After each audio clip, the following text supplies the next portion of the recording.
What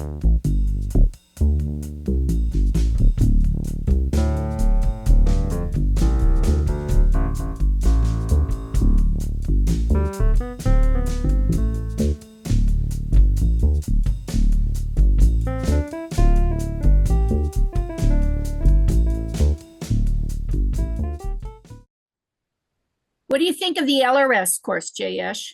Is this your first time taking it? This third time. Third time, okay. You're into it. That's great.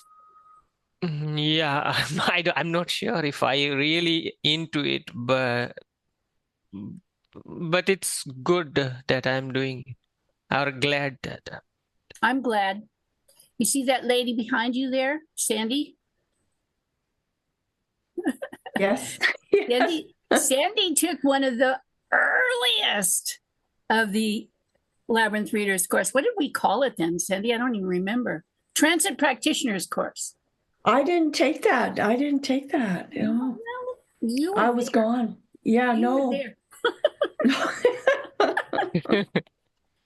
In Winnipeg in 1974 of 6, one of those. I didn't take that because yeah, we did some other stuff. Yeah, that's the beauty about it. That's the beauty of what? that this LRS, right? It's not a one kind of fashion or one kind of stream. It happens in parallel universe kind of. So yeah. That's the hope, is that there is a practice space that you can actually step into while you're doing the course. Yeah, that's a good way of putting it, a parallel. But by 1974, Sandy was, how old was you, Sandy, in 1974? 19. I was 19. Yeah. She was a young lady at the university, was it? No, I wasn't going to university. No. Were you at the high school with Vilnius? No. Okay. How, I don't know how I don't know how you did either. I think there was a poster. The yes. snowball effect or something. That's right. Yeah. Yeah. Even in those earlier days, EJ had constant creative opportunities, and if you could, you would try and make good use of them. And one of them was the snowball effect. It was a meditation, right? Yeah. So we would have put posters up around town in Winnipeg. And Vilnius was a high school teacher, and he probably would have put posters up in his school. And Mark McGibbon, I can't remember where he was, but he was there. Goodness gracious. Okay. You have come a long way, ladies.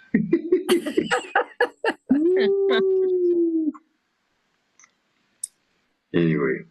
We are going to start at the bottom of page 40. I'd like us to start at the third paragraph from the bottom where it says the absolute. And that will lead us into where we had left off before. And Bernie, can you start us off? Are you okay yes, today? Certainly. Thank you. The illusion of time is produced by the being's passage through these frozen tableaus, which are connected only by association. But to the absolute, events are frozen forever in still and silent tableaus. Tableaus or tables? What is this? Is a French Tableau? Tableau is French. Like a situation? Is it French origin? Tableau? French. Okay. Tableau, yeah. Tableau.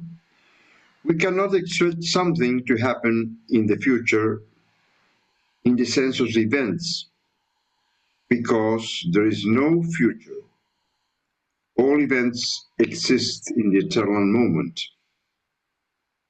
There is a future, an objective future, which really does carry the possibility of change, but it has no relation to events within the creation. The objective future can be seen in the passage of the Absolute through creation, which is to say, through itself in a manner of speaking.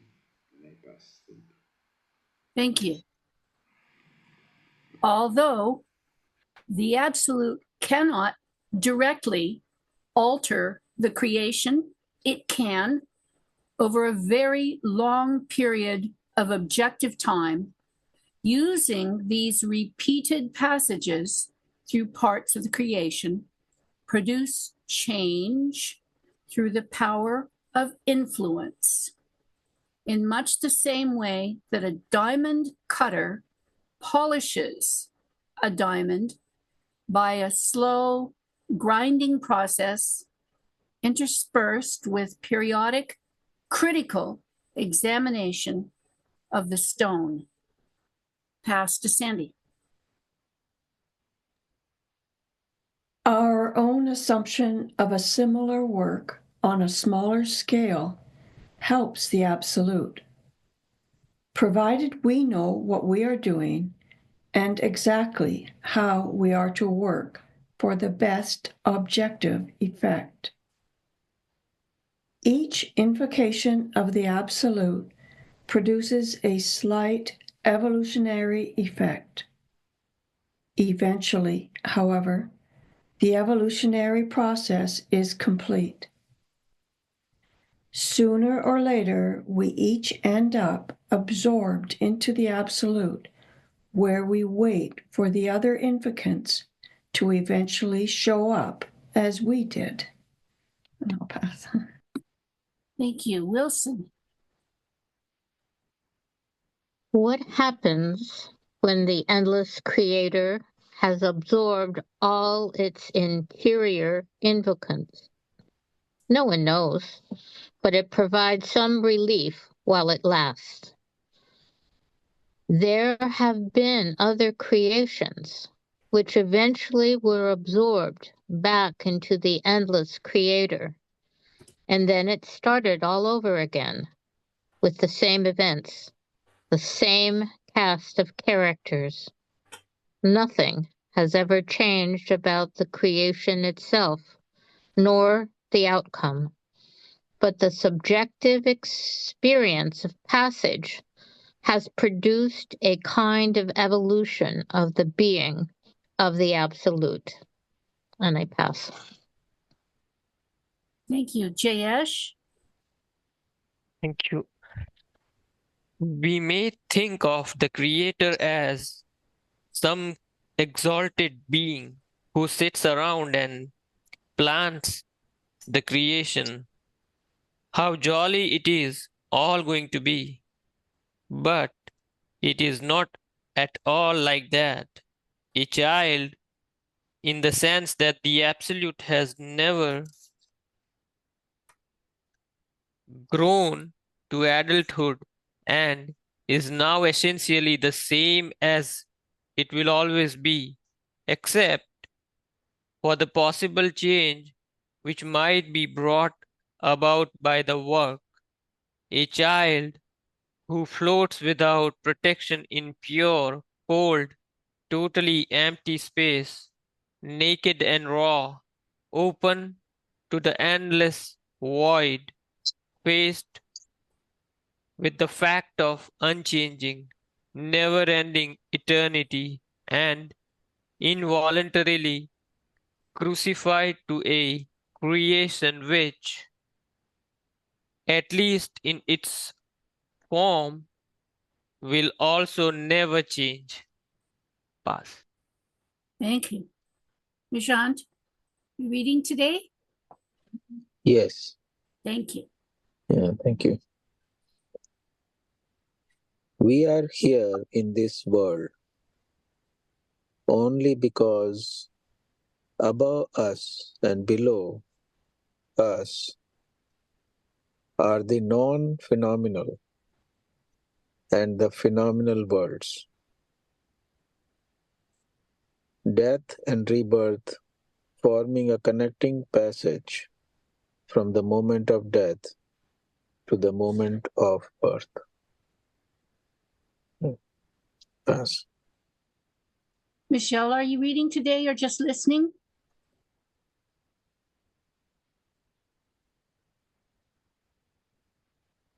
Okay. Sandy, can you go?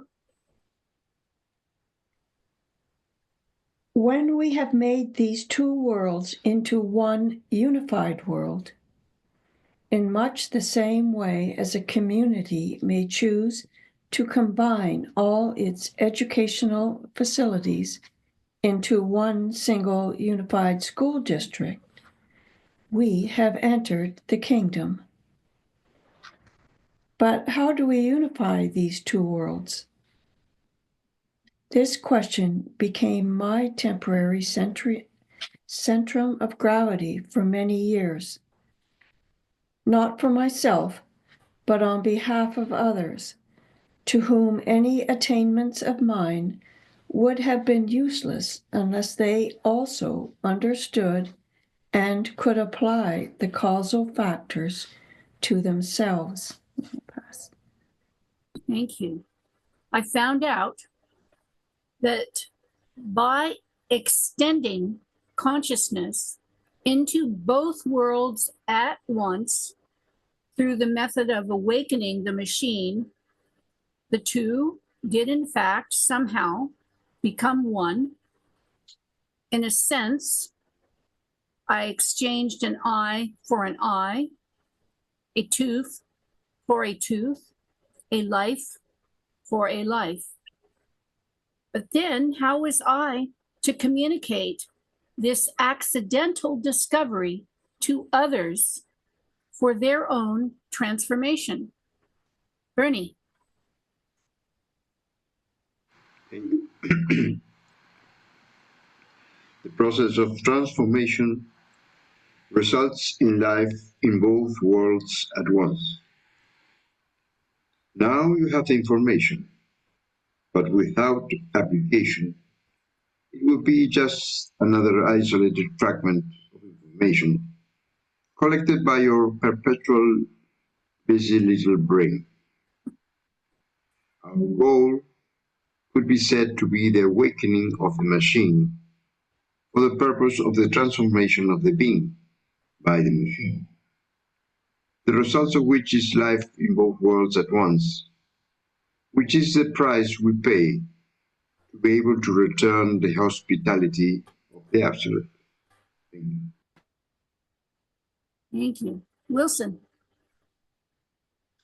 This vital pondering question is the basis for the highest possible personal sacrifice, the sacrifice of one's life to the work, which question could be formulated as, how exactly can I return the hospitality of the Absolute?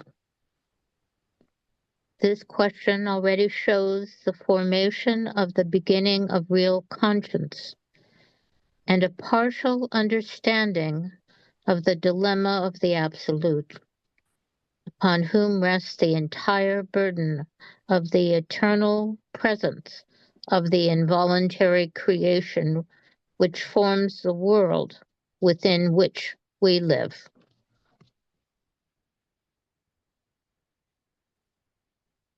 Jayesh. Thank you. The Son of Man is the non-manifested presence of the soul, just as the Absolute is the non-manifested presence of the megalocosmos. The planet Earth is the sun of soul, which is to say, the solar sun, which forms the centrum of gravity of our solar system and man is the son of the planet, which is to say, the son of the solar sun. Thank you. Nishant.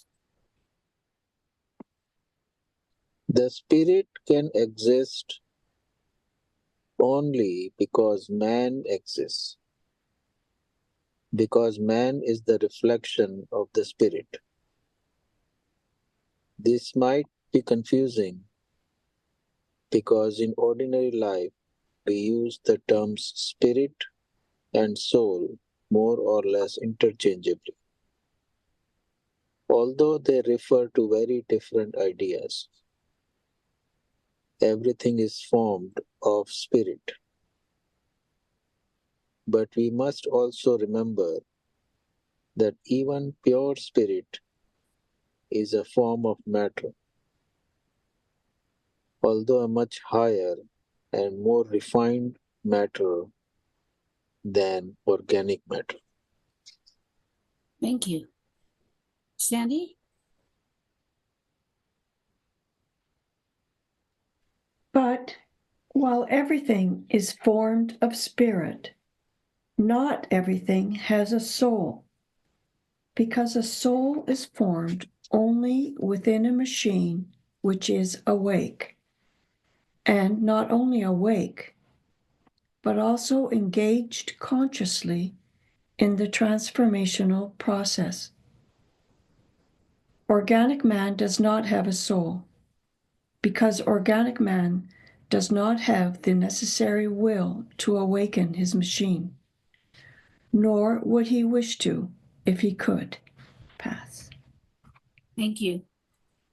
A soul can only be produced from the transformation of spirit under the laws of the work, which are compassion, duty, and voluntary crucifixion for the sake of the absolute, for whom these three nails by which we assume the cross are meaningless, especially voluntary crucifixion, since the crucifixion of the absolute is completely involuntary, because the creation which forms the cross for the absolute is completely involuntary.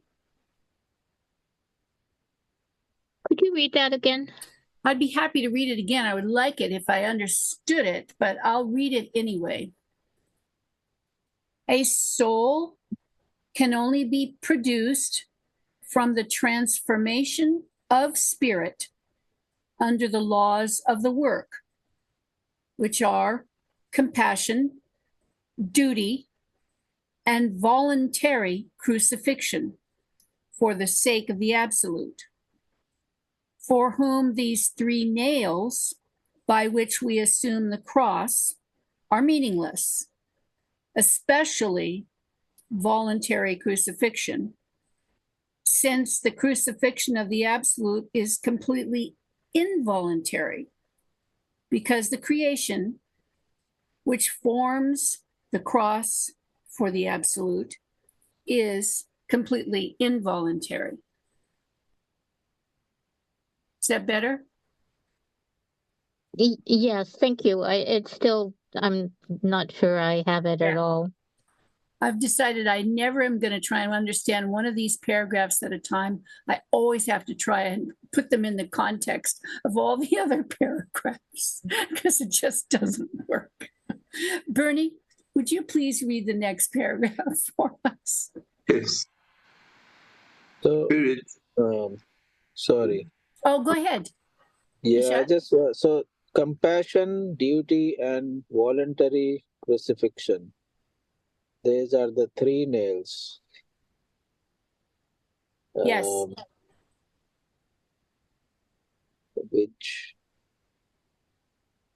But the absolute is not. What is it called? Is meaningless for the absolute.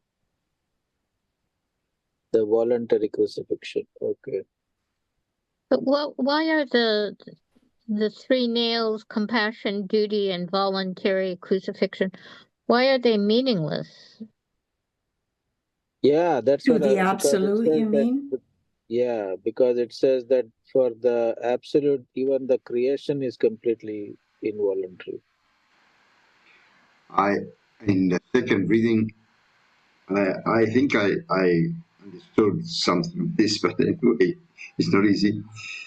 It's meaningless to the absolute because he's in an involuntary situation. So he's not able to any compassion, duty, and voluntary crucifixion because he's completely involuntary situation. I think that is something that comes to my mind, but I'm not sure of that.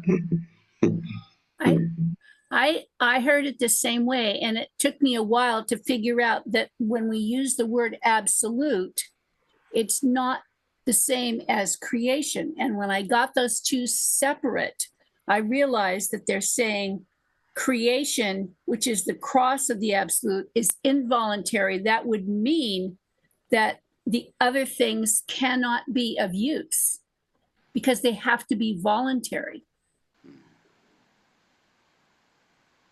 which just puts me in a really odd space about the whole thing, because if the creation is an involuntary, basically torture to the absolute,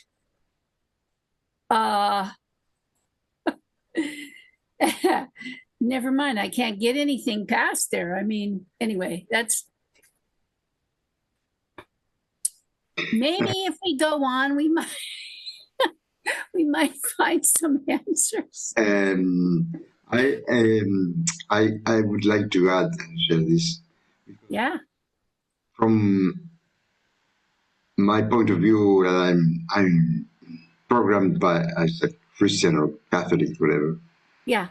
The sense of the absolute is a powerful old man sitting on a throne, and Yeah. and here when it is represented crucified, completely involuntarily. Right. It's a great paradox because it's not the all power, but it's a paradox because in a way it's the all power and it's none of the power in the anthropocentric way, no, from the human point of view. Anyway, Yeah. I continue then. Spirit passing through the transformation factor which we call man, slowly, over a long period of time during which the machine is awake. But only during those periods can the transformational process take place. Becomes a soul. Ordinary man is a transformer of energies, but real man can transform the being, which is the same thing as saying to polish the diamond. Pass. Thank you. If we choose eternal return for the purpose of perfecting our beings, and as a result of the pursuing let me start again. If we choose eternal return for the purpose of perfecting our beings, and as a result of the ensuing radiations, voluntarily take our rightful places on the cross, we deserve the pity of the Absolute, which we can call the descent of grace, an objective enabling factor which makes it possible to work in the work and not just for the work, because we have taken upon ourselves some small part of the suffering of the Absolute by our own voluntary ascension onto the cross. But, Thank you. but Yes, can Bernie. we? This is very important for me. Yes. Because You know, we all know that there is some truth in the organized religions. Yeah. But this paragraph struck me very, very hard because you've seen mostly in the Catholic countries, Spain. I've seen that in Spain. Those people that are fanatically and slaying themselves, you know, on the monks and las monjas also, that make penitence and you know make Yeah, beat themselves. beat themselves and all that thing that we call fanatism, no? And we Yeah. shun in a way. But if you read lightly this paragraph,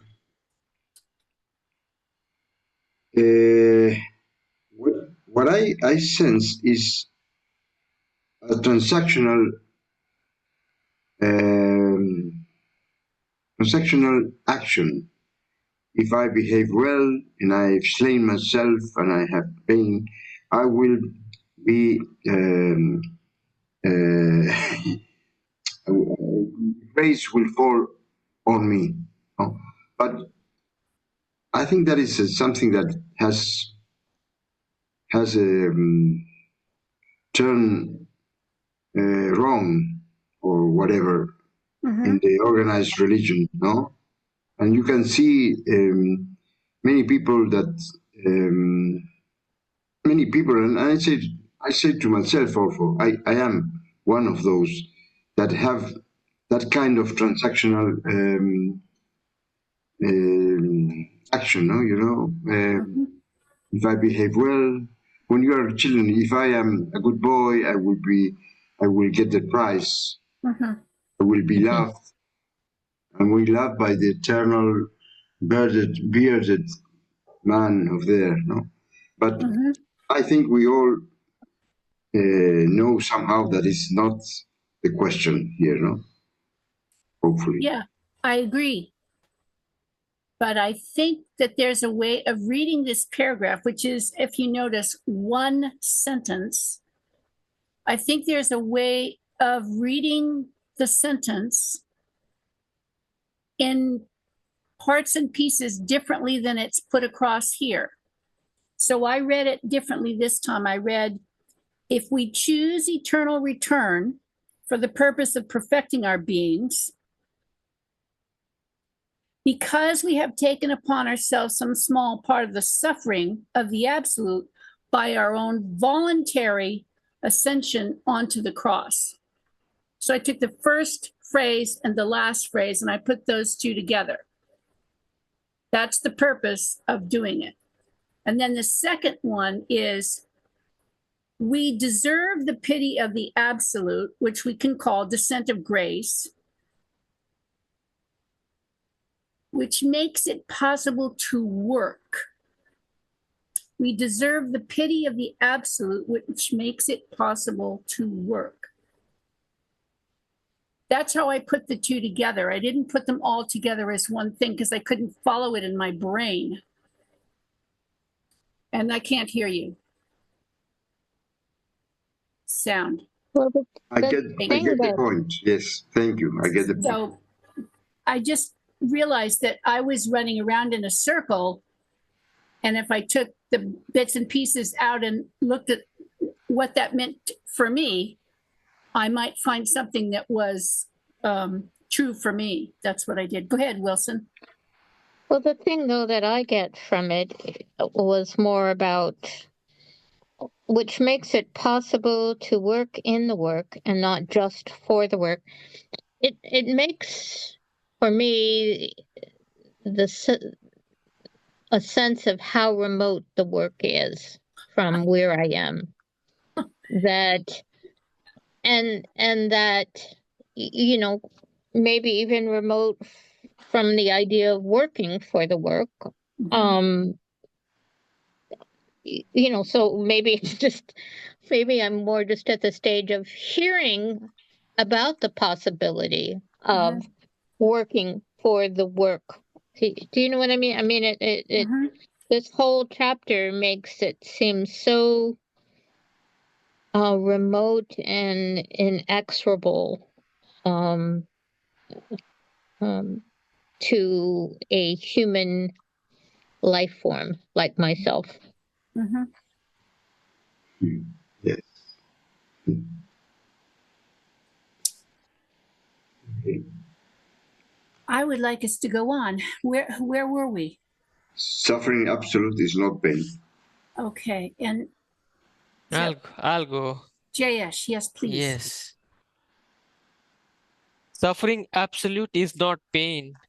This idea, if taken as a centrum of deep contemplation, not just for an hour or two, but for several months, while at the same time trying to penetrate the sensations, higher emotions, and perceptions of the man on the cross, of course, only during serious vigil before an image of the man on the cross for the purpose of concentrating our fullest possible attention can lead to a complete understanding of what it means to be really alone, all alone.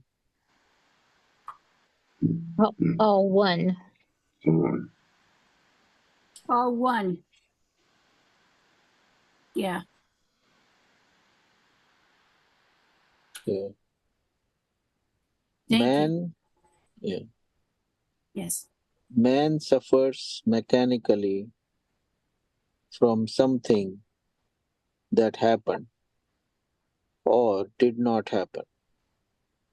The Absolute suffers just because in a moment of panic, which, according to His Majesty, is a higher emotion of the most exalted kind, the creation sprang from nothingness, and now He is helplessly crucified upon it, nailed down solid, as it were.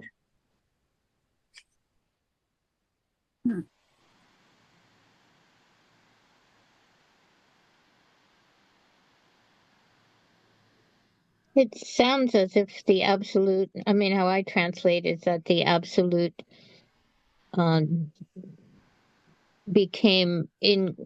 took incarnation as creation.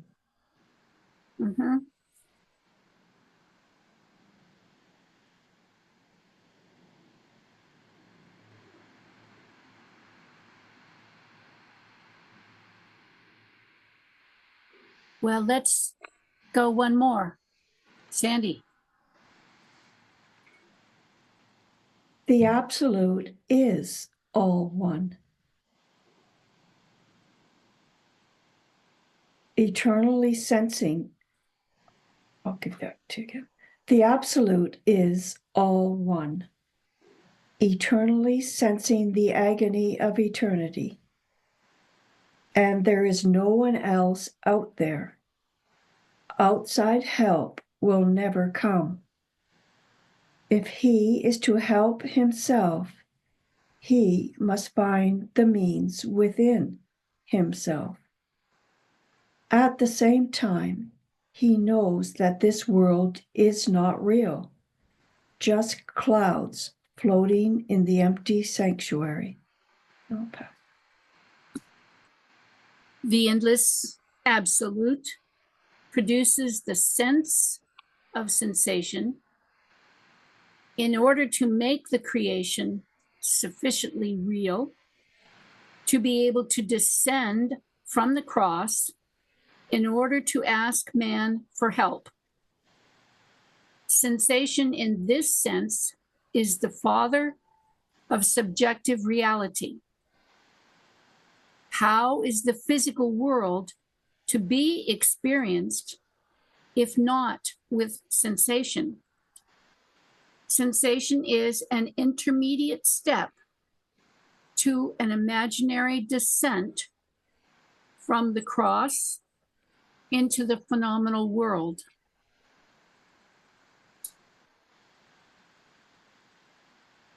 I'd like to see the geometry on that one, I'll tell you. Bernie, please. At the point of entry into the creation, the Absolute cannot determine objectively exactly when and how the subjective impression of the creation will end. The Absolute has only one real ability: to create the creation, but only involuntarily, as a natural function of his being.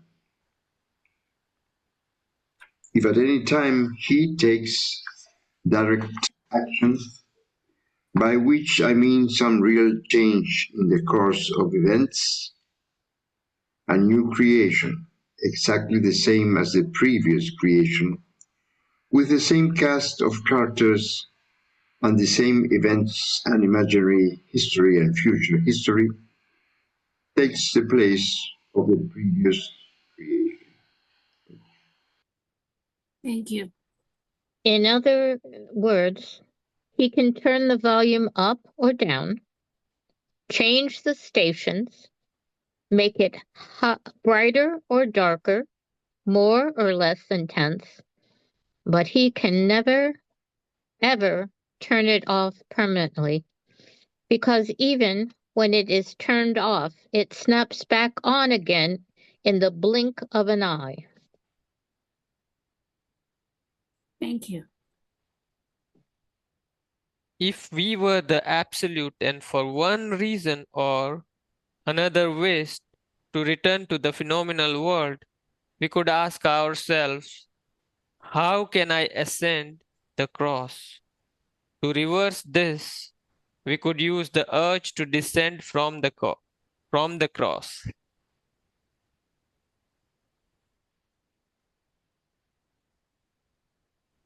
In the beginning, when monasteries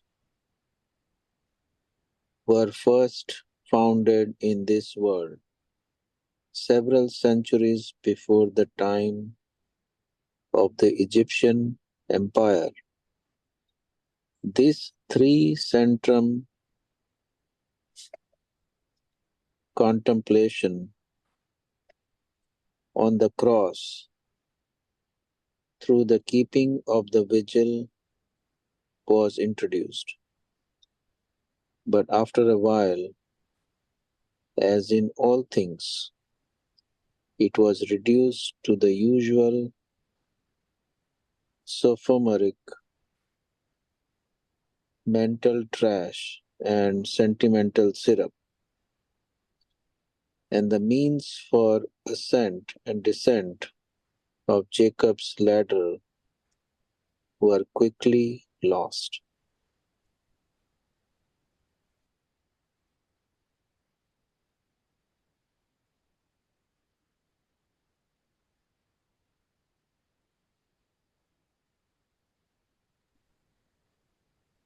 Higher forces acting upon man have some possibility of changing reality. Man is a potential catalyst for the alteration of the being of the Absolute, by which, although the creation cannot be permanently uncreated, the Absolute may yet find some peace in coexistence. Pass. The Absolute, acting through man, has only the smallest ability to change the situation, and then only in its being, which is itself, not in the exterior reality of the creation. Living in artificial harmony, a lifestyle in which we hold ourselves aloof from distressful disturbances, only prolongs the illusion that one is not alone. Pass.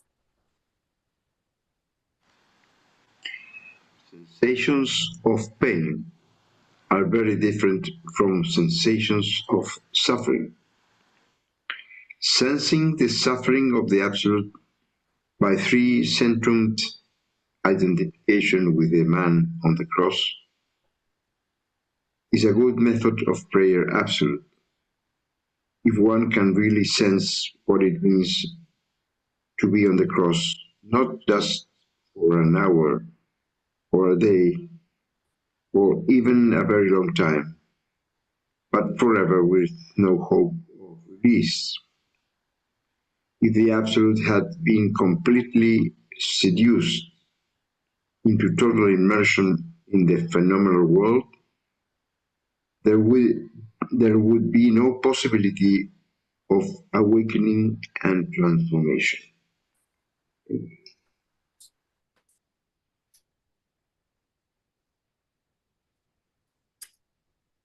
Well, I would like to read the first page of this chapter again to see where we started from, if that's okay. Wilson, could you turn back to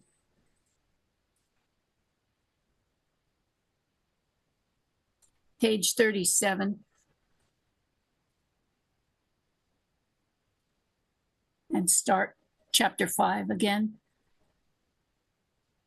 Chapter 5, Being the Absolute.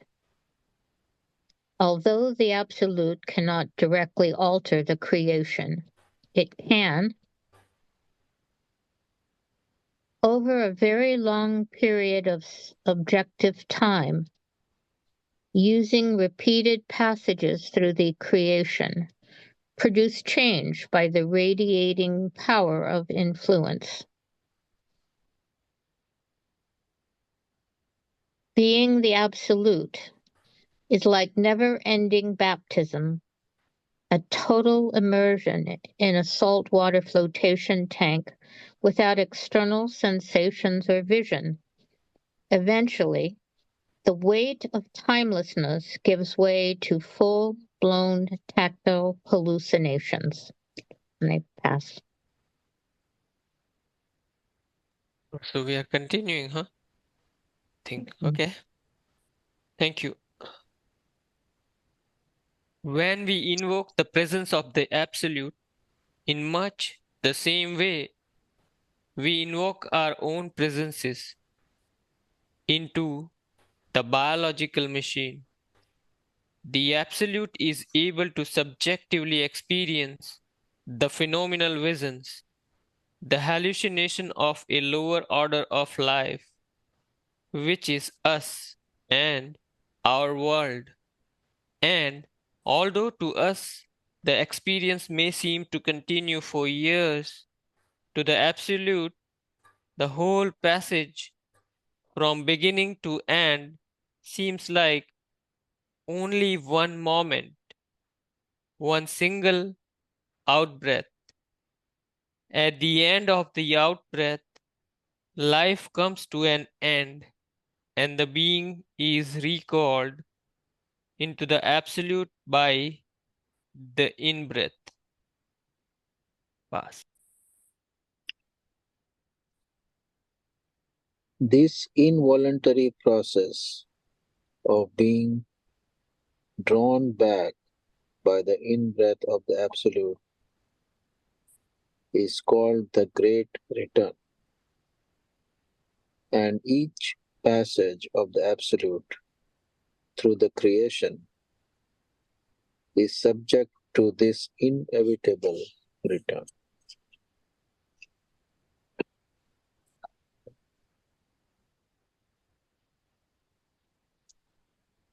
Well, I think I'm going to work with, there's one of EJ's mantras, I breathe in, I breathe out, and maybe use that this week as a way of working with some of the material presented today.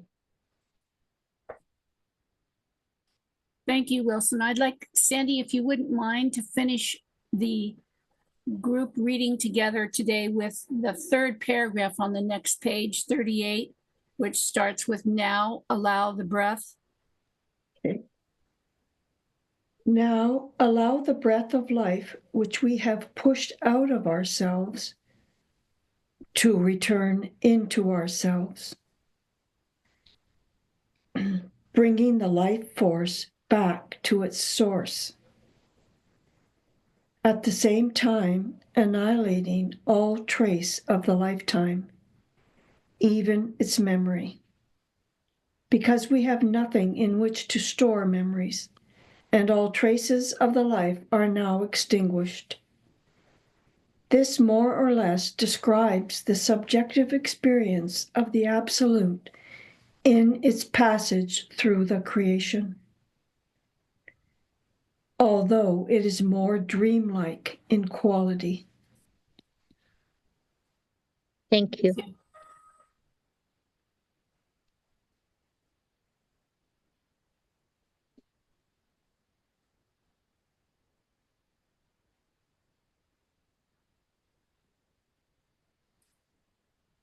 Yeah, as a statement of the purpose of work on self, I guess this chapter has the most precise detail in relation to any of the other of EJ's texts.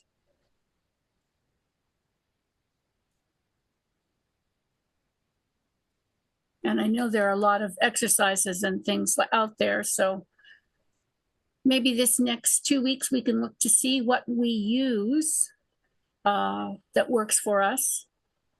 Like Wilson has said, how she's going to do it. And we can bring that back to the group, which would be, 2 weeks from today. I'm also going to recommend that maybe if you have the opportunity to read this to yourself aloud before you go to sleep.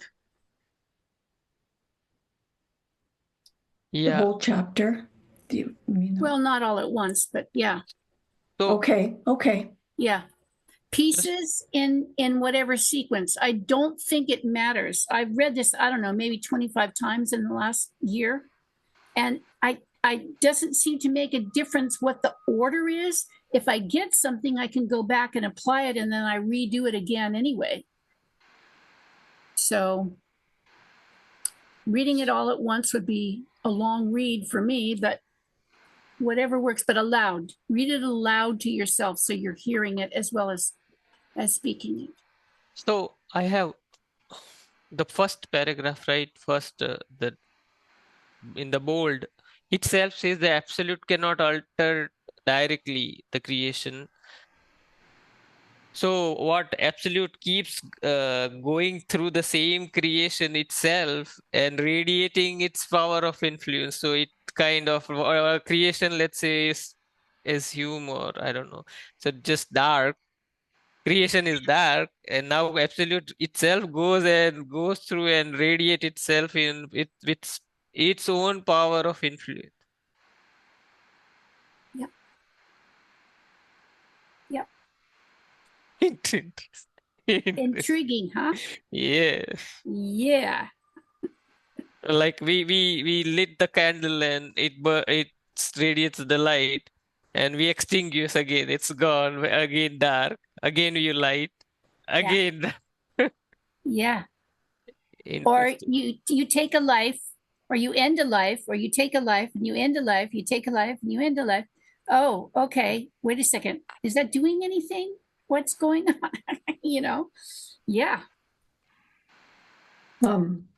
As Jess said that, it applies to our reading as well. It says using repeated passages through the creation or through the chapter, Yeah. produce change by the radiating power of influence. And Yes. I think that's what happens with Yes. all of this.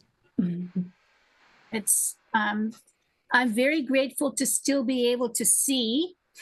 And fortunately, the loss of memory does not affect the fact that other people can always tell me where we are. So that works. And I'm guessing that, you know, we have plenty of things to keep us occupied, but for a certain small period of time every day, we could ponder this. But Yes. so we are finishing now. I think by Yes. the hour.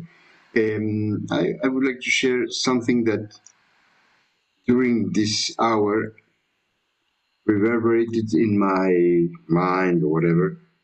Something that this morning with Shant here present, no, we were reading Google that as we do every day, and then we read from the Angel's Healing Journey, the seventh hall, and a phrase. I have the book in Spanish, so I will do the translation in English the best I can. Yes.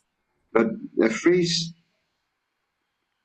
came all this hour to me, so I would like to share. I don't know if it has exactly to do with what we were reading, but it says, when finally I emerge from this eternal sea in calm, I understand the essence of the creation,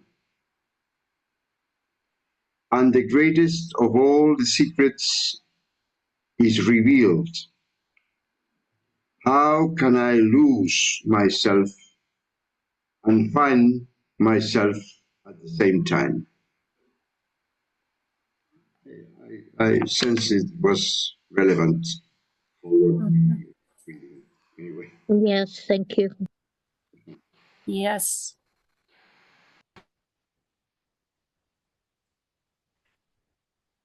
Thank you, Bernie.